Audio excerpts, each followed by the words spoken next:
Captain Midnight. This video is brought to you by Audible.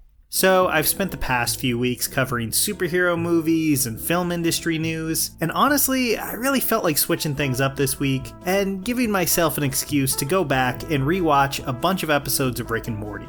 So today, I'm going to be ranking the seasons of the show from worst to best. Now, I don't think the show actually has yet to make a truly bad season, but there's definitely some I like a lot more than others. Feel free to post your own rankings down in the comments, or let me know on Twitter, where I'm at MidnightCap. I don't think we need much more of a preamble though, so let's just get into it. Who am I? Who am I? I'm time! I'm literally time! Number 5, Season 3.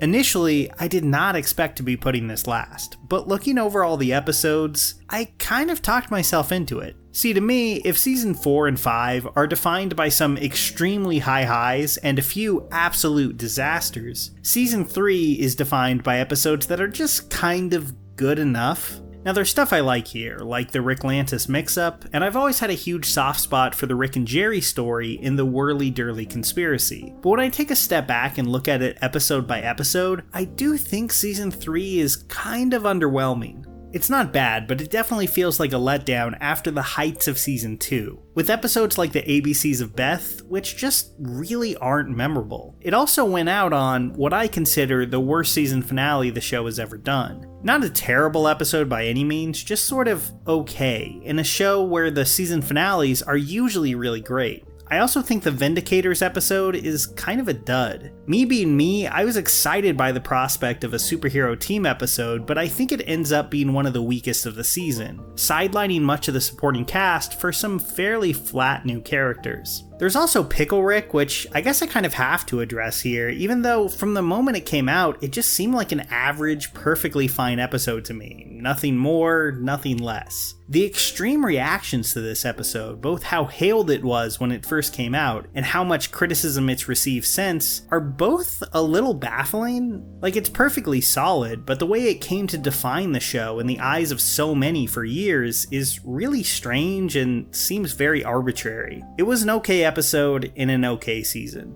So call me crazy, but when I look back on my favorite Rick and Morty moments, surprisingly few of them are found here, placing it firmly at the bottom of the list for me.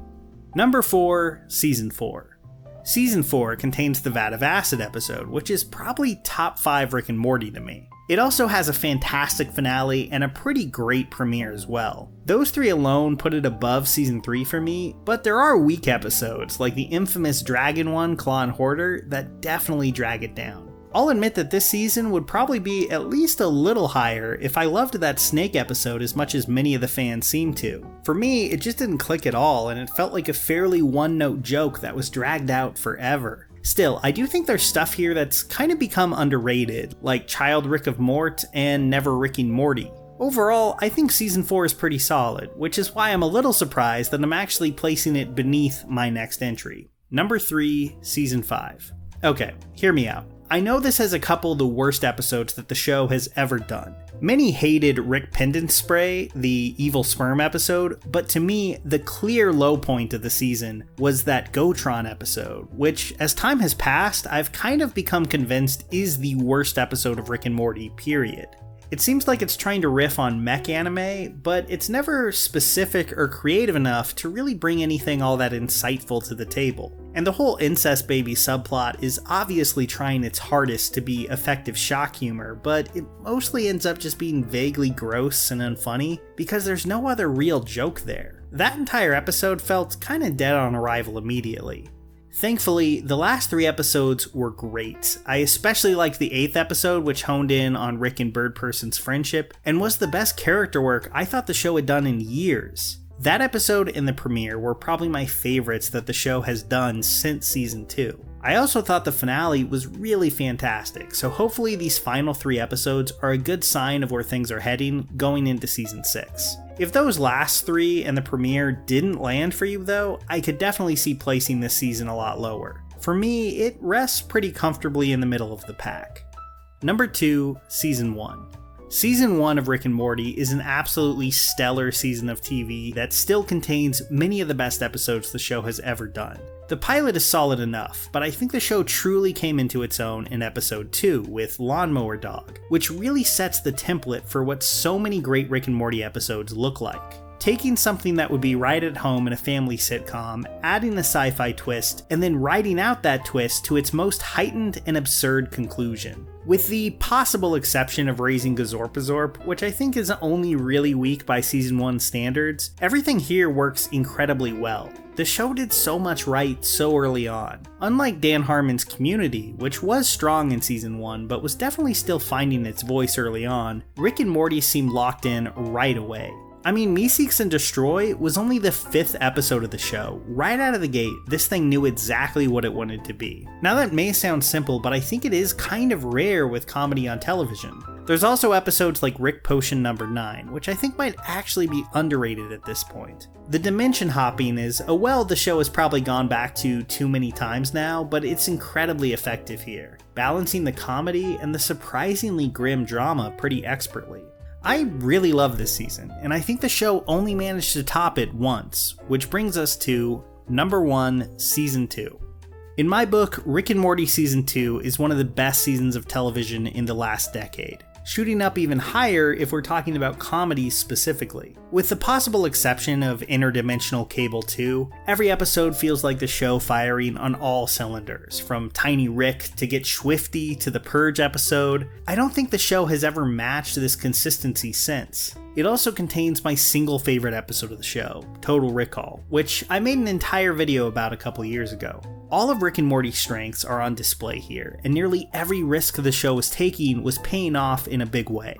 Honestly, I've always really held the fact that the Emmys ignored season 2 of Rick and Morty against them, instead nominating stuff like an episode of The Simpsons from season 27 or 28. To me, this is when the show shined brightest. I mean, in most seasons, an episode like The Ricks Must Be Crazy, where the pair travel into Rick's car battery, would be an absolute standout. But in season 2, it's just kind of your average episode, because the batting average in year 2 was just so incredibly high. Now, the show isn't going away anytime soon, but I do have a hard time picturing the season ever being topped. Who cares about the thing you guys are talking about? The whole point of freezing time was to stop giving a f***. Put a shirt on your dumb dad, and let's get this dumb universe rolling. So that was my ranking, but I do want to hear from you. Is there any standout episodes that you really want to get into? Is there a season you think I'm really underrating or maybe overrating here? I'll definitely be reading the comments down below. And if you're looking for some great sci-fi, I really have to recommend The Long Way to a Small Angry Planet by Becky Chambers, especially if you're also into shows like Firefly and The Expanse. It's science fiction with a focus on characters first, and you can download it for free right now. Of course, that's just one part of Audible's massive library, which includes everything from fiction to self-help, biographies, memoirs, and so much more. But it's not just audiobooks. They've got great audio content in all sorts of formats, including podcasts. And the fact that you can download it and listen to it without an internet connection is really great for listening on the go. You can get a free Audible credit now by going to audible.com/midnight or texting midnight to 500-500. That's audible.com/midnight or just text midnight to 500-500. Here's a special tip for the fellas and girls who have not already joined Captain Midnight's new 1940 Flight Patrol.